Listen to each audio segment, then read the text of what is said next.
नमस्कार, मी स्वप्नाली. तुम्हा सर्वांचं माझ्या व्हिडिओमध्ये पुन्हा एकदा स्वागत करते. तर आज मी तुम्हाला माझ्या घराच्या मागे कोणकोणती झाडं आहेत त्याची सफर घडवते.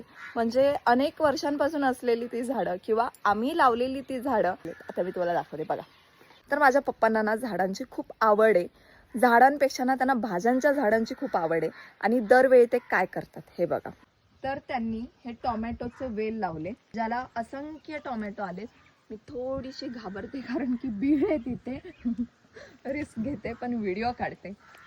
गावच्या भाषेत टमाटी लागलेत, अनेक टमाटी लागलेत. काही पिकाये पिकलेत पण थोडेसे असे लालसर दिसतात. 2014ला नोव्हेंबर महिन्यामध्ये लावलेलं हे पेरूचं झाड मला खूप चांगल्या पद्धतीने आठवतंय. मी हे झाड लावलं होतं आणि म्हात्र्या माझ्यासोबत होती.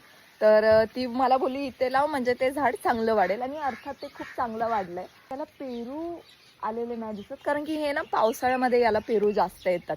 हे झाड लावलं आणि 2015मध्ये आमची म्हात्रा आम्हाला सोडून गेली. मग माझं असं की मी त्या झाडाला बघायचे आणि आजपर्यंत हे कोणालाच माहीत नाहीये कोणालाच, पण ह्या झाडाचं तेव्हा मी नाव सावी असं ठेवलं होतं या पेरूच्या झाडाचं. तर ही गोष्ट या पेरूच्या झाडामागची. नारळाचं झाड गेली अनेक वर्ष हे नारळाचं झाड आहे आणि या नारळाच्या झाडाला असंख्य नारळ येतात, जे ज्यांचं पाणी पण भारी असतं आणि खोबरं पण भारी असतं. ही केळीची झाडं निम्याने लावलेली ही केळीची झाडं, यांना पण अनेक केळी येतात. आता त्यांना ते बघा छोटी आलेत, मी बघितलं नव्हतं.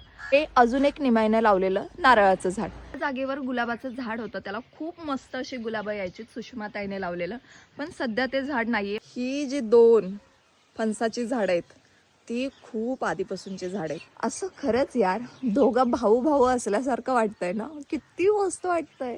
म्हणजे मी खरंच सांगते, मी आता व्हिडिओ करताना एवढं निरखून बघितलंय कारण की बघताना एकाच फणसाच्या झाडाला बघायचो, पण आज पहिल्यांदा 2 झाडांना एकत्र बघितलं म्हणजे त्या दृष्टिकोनातून. ना भीती वाटते म्हणजे पाऊस वगैरे, आता गावी पाऊस जास्त असतो, वारा जास्त असतो, पण एक यांना पूर्णपणे कधीच नाही पडला. अगदी म्हात्र्या असल्यापासून त्यांच्या फांद्या कापल्या जातात, त्यांची पानं वगैरे पूर्ण हे केले जातात, मग अशी छोटी छोटी पानं येतात त्यांना. तर हा घराच्या मागचा परडा. तर या शब्दाबाबत मी थोडीशी कन्फ्यूज होते, गोंधळलेली होते की नक्की हा असा शब्द आहे का, कारण की मी खूप वेळा हा शब्द ऐकलाय. म्हणून मी मम्मीला एकदा कॉल केला की असं बोलतात का की घराच्या मागचा परडा. तर मम्मी मला बोलली की असं नको बोलूस, घराच्या मागची बाजू बोल. पण तरी पण मी तुम्हाला तो शब्द शेअर करते कारण की हा शब्द खरंच आहे की मीच कुठून तरी त्याला स्वतःच तयार केलाय. तर ते मला नक्की सांगा. बाकी व्हिडिओ कसा वाटला तेही सांगा.